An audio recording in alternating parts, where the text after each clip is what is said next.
চলতি সপ্তাহে হামাস ৬ জিম্মিকে মুক্তি দিলে উত্তর গাজায় ফিলিস্তিনিদের ফিরতে দেবে ইসরায়েল। ইসরায়েলের প্রধানমন্ত্রী বেনিয়ামিন নেতানিয়াহু এমনটা জানিয়েছেন। ব্রিটিশ সংবাদ মাধ্যম বিবিসি ও বার্তা সংস্থা রয়টার্সের প্রতিবেদনে এ তথ্য জানা গেছে। ২৫০টিরও বেশি ডিজাইন অপশন নিয়ে ওয়ালটন স্মার্ট ফ্রিজ, বোঝে আপনার প্রয়োজন।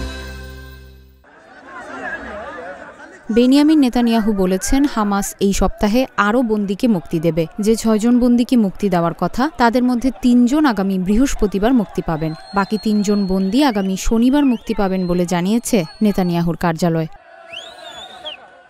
চলতি সপ্তাহে মুক্তির তালিকায় থাকা ৬ জিম্মির মধ্যে বেসামরিক নারী এরবেল ইয়েহুদ আছেন। ইসরায়েলের অভিযোগ, হামাস চুক্তি লঙ্ঘন করেছে, কারণ তারা আগে জিম্মি নারী সেনা মুক্তি দিয়েছে, কিন্তু চুক্তি অনুযায়ী প্রথমে বেসামরিক নারী জিম্মিদের মুক্তি দেওয়ার কথা ছিল।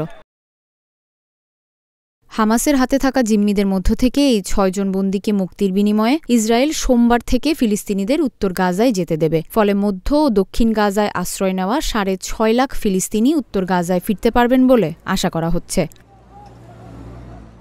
এদিকে গাজায় ২০২৩ সালের ৭ অক্টোবর থেকে শুরু হওয়া ইসরায়েল হামাস যুদ্ধের কিছুটা অবসান হয়েছে বলা যায়। চলতি মাসেই গাজায় কার্যকর হয়েছে যুদ্ধবিরতি চুক্তি। তবে এরপরও বেড়েই চলেছে প্রাণহানি। ধ্বংসস্তূপের নিচে থেকে একের পর এক উদ্ধার হচ্ছে মরদেহ। আহত হয়েছে ১ লাখের বেশি মানুষ।